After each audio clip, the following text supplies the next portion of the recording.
Que se passe-t-il quand un trajet quotidien automatisé, super monotone et, disons-le franchement, profondément ennuyeux, heurte de plein fouet l'instinct d'un conducteur carrément rebelle?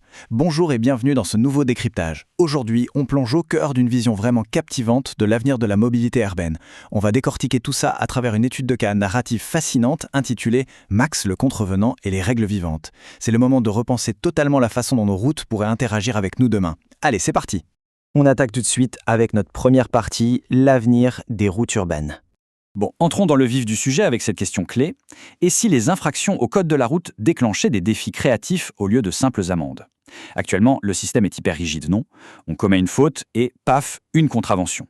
C'est purement punitif et binaire. Mais imaginons un monde où, grâce à une automatisation absolue, le trafic est devenu parfaitement fluide, ultra sécurisé, mais mortellement ennuyeux.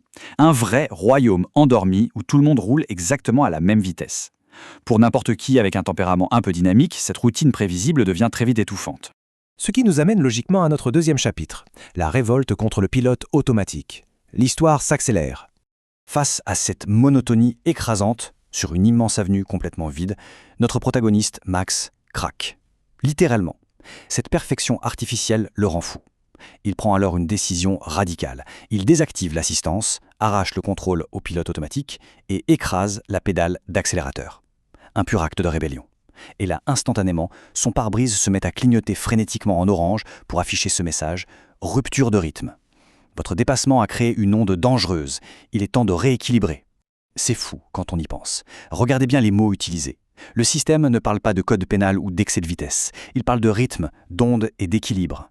C'est une réponse immédiate, mais tellement peu traditionnelle. Passons à la section numéro 3, le code vivant de la ville. C'est là que ça devient vraiment intéressant. Et c'est exactement ce que met en lumière cette opposition sur l'écran. Au lieu d'une simple prune, l'intelligence de la ville propose un vrai choix à Max.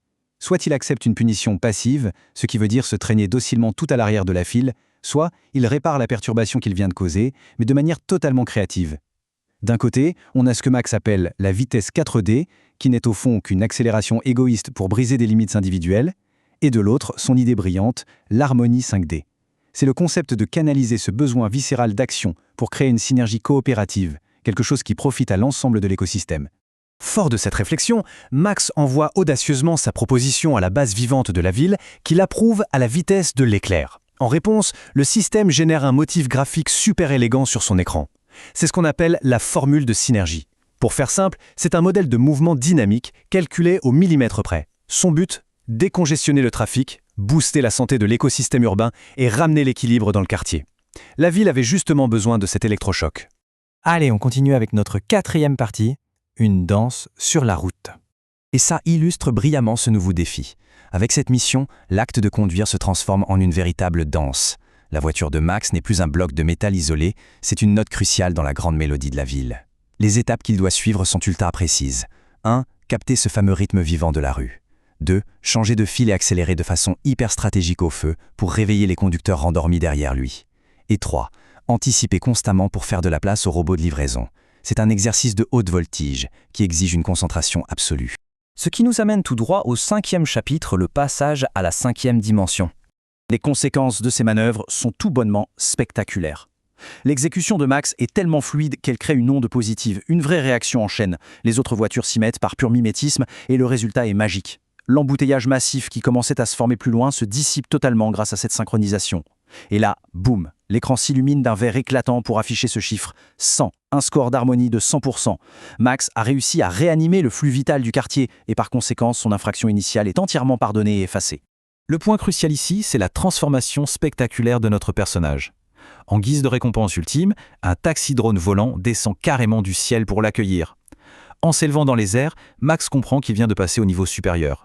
Il n'est plus ce simple contrevenant frustré luttant contre les machines. Il a opéré une transition fondamentale pour devenir un navigateur 5D, un véritable co-auteur de la santé urbaine de sa ville. Ce magnifique parcours nous laisse avec une réflexion finale vraiment provocante. Dans un futur où l'intelligence artificielle gérera nos routes de manière de plus en plus autonome, l'humanité se contentera-t-elle de rester passive dans le rôle de simple transgresseur de règles? Ou bien saurons-nous nous élever, collaborer activement avec la technologie et devenir de véritables co-auteurs de la santé urbaine? C'est une perspective fascinante, n'est-ce pas? L'idée que demain, la règle pourrait ne plus être une simple limite, mais une véritable source d'inspiration. Merci beaucoup d'avoir suivi cette analyse et à très vite pour une prochaine exploration.